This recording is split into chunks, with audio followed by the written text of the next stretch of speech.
ฮัลโหลฮัลโหลครับพ่อครับพอแห้งบ่ครับผมบ่ได้กันสองงวดแล้วเนาะเป็นจังได๋งวดนี้บ่ต้องเอาหลายโตดอกเอาเลขพันซะงวดนี้เอาเลขยังก็ครับเอาเลขฝันโอ้ฝันได้ผมฝันว่า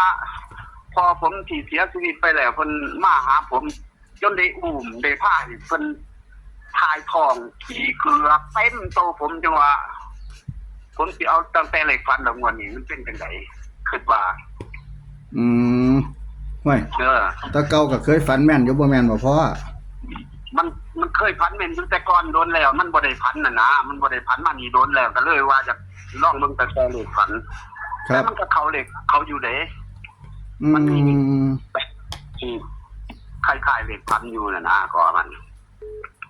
เพราะว่าเขาพ่อนั้นเพิ่นเสียชีวิตอายุ77ปีอย่าว่าได้ว่าเลขตัวเก่านั่นเอาได้สิบ่ไงมาก็คือเก่าแล้วครับผมพันว่าเพิ่นมาหาน่ะนะบัดนี้เพิ่นมาเพราะว่าแต่ก่อนเราก็เป็นคนอันลำไส้ติดเชื้อได้ก่อนก็ลาสิเสียชีวิตนี่ผมก็ได้อุ้มใส่รถเกือบขี่เกือบเหี่ยวนี่ผมฝันมานี่ว่ามันอายุเพิ่นสิมาแล้วคันคือฝันนี่ผมคิดว่า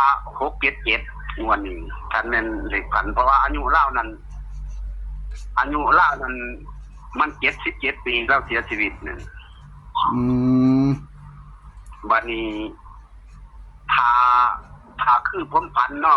ฝันเห็นผู้เสียชีวิตไปแล้วนี่มันสิมา6กับ0เท่านั้นล่ะโตหลักร้อยมันมี2อย่างมี077กับ677นี่ล่ะมี077เอามันก็ออกไปแล้วเดี๋ยวพ่อ077โอ้มาหามันออก770นั่นดิบ่มันใช่มันว่าญาณทางเฮาได้เลขนั่นเขาเอาใส่หมดคู่หน่วยคือเก่าเด้ครับเพราะเรางวดที่แล้วว่ามันออกลางแล้วมันบ่ออกดอกมันออกลางแล้วเพิ่นว่าลางคนพันนั่นเฮ็ดเลขได้77ก็ยังบ่เอาถ้ามันออก077บนเฉยมันสิย่านไปล่ะมันก็บูมาคือเก่าติมันจะออกมาได้คือเก่าเกี่ยวกับโตของผมเองนั่นบ่มันก็68แล้วอายุ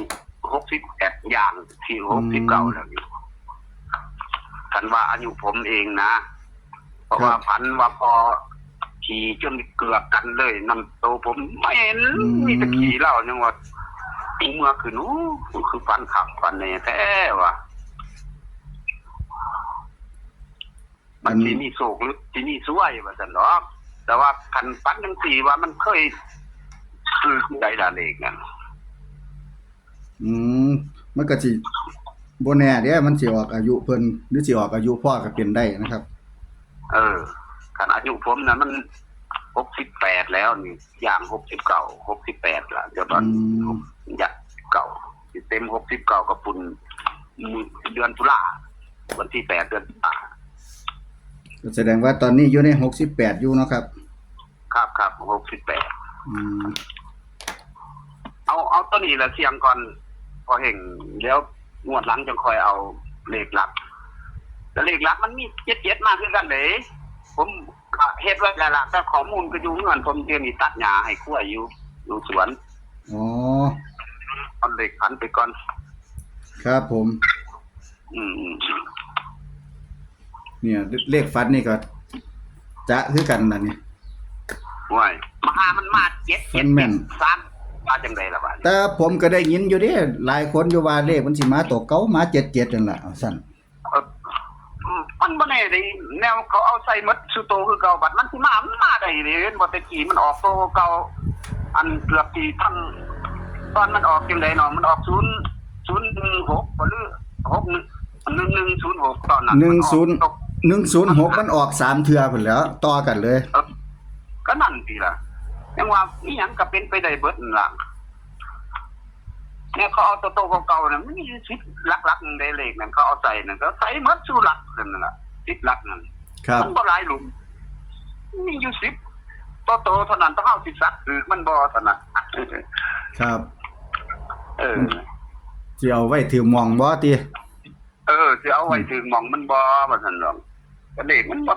มันเอาโตเก่าๆนั่นน่ะมาออกมูลคนว่าโอ้ยโตเก่ามันบ่ออกดอกอย่าไปคิดมันตกมาตัวใดมันก็ออกตัวนั้นแหละ ครับ เห็นบอกที่ว่าเลข5445มันเคยออกยากน่ะมันออกยากบ่ระบาดมันออกเฉยมันบ่ได้ยากเพราะน้อยมันบ่ได้ยากคือหัวออกลูกเลยล่ะ คือ1 2กับ4 5นี่เนาะบัดออกก็ออกอยู่เด้ เออ งวดมันก็ออก1 2เนาะ ครับ ว่าแต่มันสิบ่ออกมันออกนั่นแล้วว่าแต่มันออกยากเป็นเลขออกยาก มื้อวานนี่ผมไปงานประกันสังคมรถเกิดอุบัติเหตุรถเขาเจ้าจังว่ารถตัวนี้มันพัดจะซื้อมาบ่เคยหักหยังจักเทื่อเลยออกได้6 ปีแล้ว อืม เลขมัน497ก็จังว่าบ้ามันสิออกเลขรถนี่ก็ว่าเมื่อวานนี่รถ6ล้อเขาสิล่ะรถ6ล้อเขาแล่นยังก่อนมันเขาช่องแคบหน้าอันเป็นถนนที่บีบังคับเขาเลนเดียวนั่นเขากำลังเฮ็ด อันนั้นเป็นอันถนนขอขวด ถนนข้อขวดนั่นล่ะผมว่าสิแล่นให้มันวิดก่อนเปล่าไปประกันสังคมนะบ่าวคนเสียเรื่องประกันสังคมก็เลยแล่นไปเฮ็ดเอาเงินเพิ่นว่าเปล่ายันบ่ทันเวลา อืม พอไปตอนเที่ยงกลัวๆแล้วเขาจังหวัดศรีเกตมันก็60กว่าโลเนาะ ครับ มันก็ว่าสิแล่นให้ทันเวลายันเพิ่นหมดเวลาก่อนมันสิยากหลายเที่ยวนั่นนะ ทะเบียนรถอันคันนั้นเท่าใดล่ะพ่อทะเบียน มันโตนั่นผมปัดลืมเบิ่งทะเบียนหยังว่าบัดมาฮอดเฮือนแล้วว้ายลืมเบิ่งทะเบียนคันนั้นนำว่า โอ้ย มันอยู่ข้างซ้ายมันอยู่เลนซ้ายนะผมบ่แล่นเลนขวาก็สิตรงเขาอยู่แล้วน่ะ ครับ วันนี้มันเป็นข้อขวดมันบีบเขาคันนั้นเพิ่นเบียดมาเพิ่นบ่ให้สัญญาณไฟเลี้ยวนำนั่นไฟที่เปลี่ยนเลนน่ะนะเพิ่นบ่อันสัญญาณคือถึงแลนหน่วยบัดไปจะจอดแล้วเพิ่นปัดเบียดมานะหากันปัดรถโอ้ยใครตัวมาหากระจกมาหารถจังว่าปะจอดคุยกันอยู่คราวเดียวบ่เป็นหยังดอกพ่อเพิ่นว่าบ่เป็นหยังดอกรถผมก็บ่เสียหายหยังรถพ่อก็ขีดไว้หน่อยแต่งได้กระจกมันเท่านั้นว่าก็บ่เป็นหยังก็ขอบคุณหลายๆว่าก็เลยไปประกันสังคมว่านี่หน้าค่ำพอดี ฟาดเคราะห์กันไปเนาะ ครับว่าโอ้ย เอาทะเบียน เอาเลขล่ะ ครับ ครับ เอาเลขฝันเนาะพ่อเนาะงวดนี้เอาโชคดีนำเลขฝันนี่ล่ะ ครับ ครับผมครับ ดีเด้อ ครับครับผมครับครับสวัสดีครับผม ครับ พ่อสีเกตนะครับงวดนี้เพิ่นว่ามาแปลกๆดิบัดที่นี่เพิ่นว่าเพิ่นบ่ใครได้ฝันนะครับเพิ่นฝันมันก็แม่นอยู่เพิ่นว่าเพิ่นฝันว่าพ่อเพิ่นมาหานะครับเพิ่นฝันว่าพ่อเพิ่นมาหานี่ครับเพิ่นว่าอาจจะเป็นเลขตัวเก่าเด้อว่าซั่น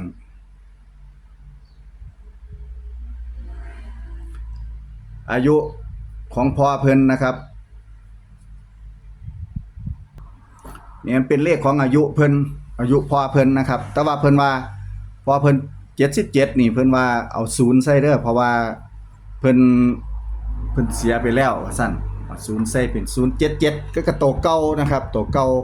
แล้วก็อีกตัวนึงเพิ่นให้คือเอา6ใส่นะครับเป็น677กันตัดออกมาสิเป็น7707แล้วก็67ครับแต่ว่าคันอายุพ่อสีเกตนี่ผู้เพิ่นฝันเห็นพ่อเพิ่นนี่ก็คือ68นะครับ68ย่าง69ว่าซั่นเพิ่นว่าทั้งหมดทั้งมวลนี่เป็นแนวทางความฝันนะครับของพ่อสีเกตเด้อครับเด้อพี่น้องท่านผู้ชมพิจารณาเบิ่งนะครับใช้วิจารณญาณในการรับชมครับเดี๋ยวจะมาพบพ่อกันในคลิปหน้าครับผมสำหรับคลิปนี้ก็ขอให้พี่น้องท่านผู้ชม FC ของพ่อเฮงอยู่ดีมีแฮงนะครับผมสุขๆหวานๆร่ำๆรวยๆนะครับเป็นความเชื่อส่วนบุคคลให้ท่านใช้วิจารณญาณในการรับชมนะครับ ขอให้พี่น้องโชคดีอยู่ดีมีแฮงสู่ผู้สู่คนครับเดี๋ยวจังมาตามกันในคลิปหน้านะครับผมกับแนวทางโชคลาภนะครับผมสวัสดีครับ